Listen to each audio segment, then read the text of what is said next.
So it's about 10:15 in the morning, and I have a hummingbird visiting. Now have been trying to capture, they've been going down and checking out all of the white impatiens and the red geraniums. And I don't think there's much nectar in those kinds of plants, but they're checking them out. They went down the whole line.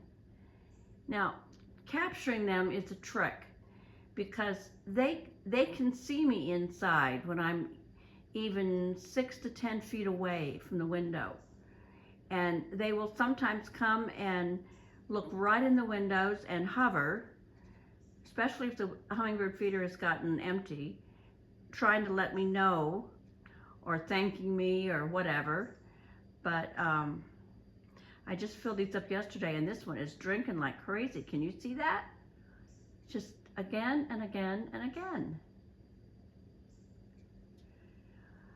I have to tell you that these small feeders, they have them at Walmart and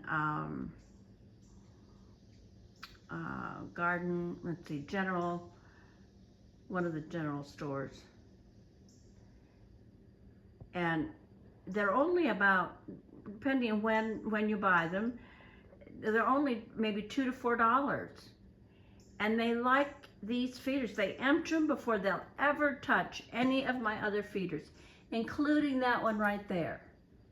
And including that one right there. That's their last resort. I'd let them get low and empty, actually. There's nothing in them. And it's like, good grief.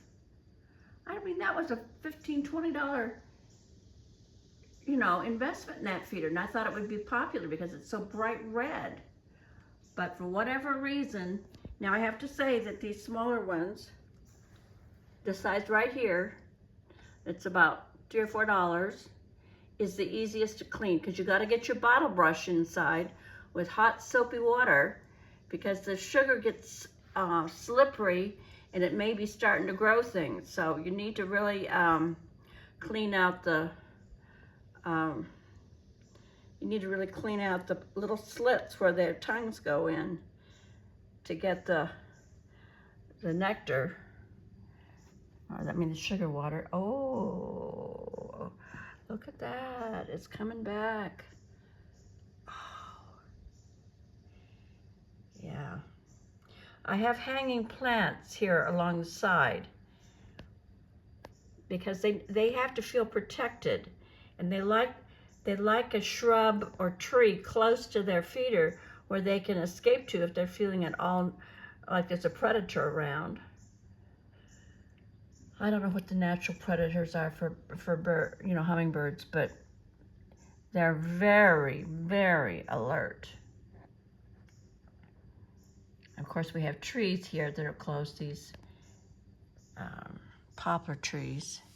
Their branches are really close to my deck, the edge of my deck, balcony. But isn't it interesting? They'll come up to the window and they'll hang there in about a 2.5 foot radius and look at me. And they are very aware of me inside. It's very funny. Oh, there's another one, see? I'll see if I can get it pulled in a little bit.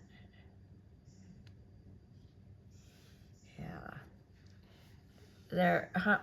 I haven't seen more than 4 at a time this year. One year I saw 9 at a time.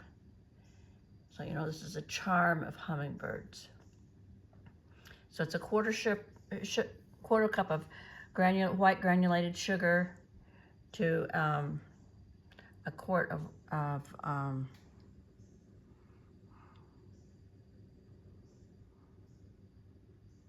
to a cup of water.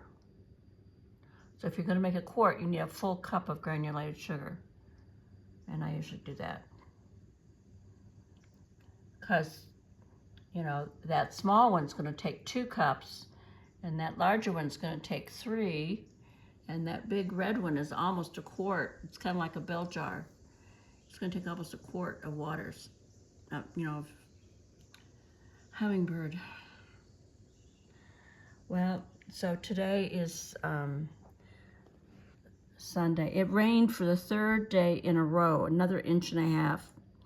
And so, of course, we have a lot of debris on the balcony, and the carpet's wet, soaking wet.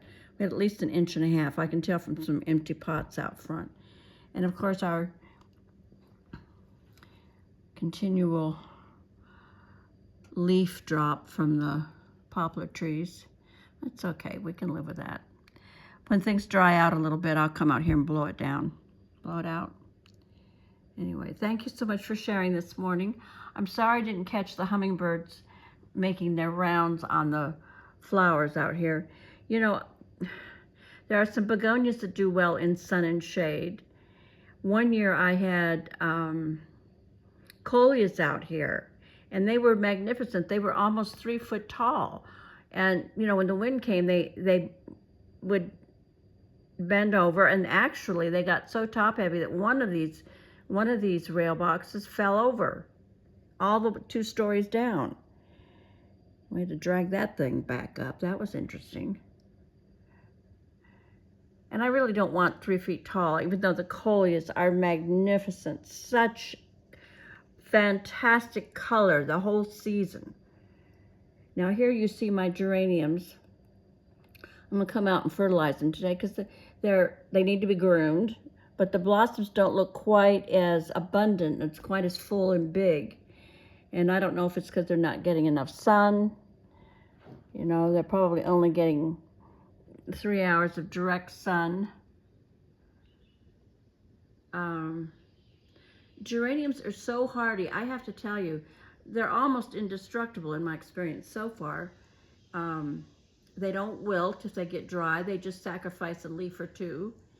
And they flower the entire season. So I'm gonna come out and work on them a little bit. There are geraniums growing up there behind those impatiens on the other side. So they're not completely obliterated. And the leaves, the plants themselves are not dying. Well, that's updates and a half, isn't it? Y'all have a great day. Thank you so much for sharing with me. I appreciate it.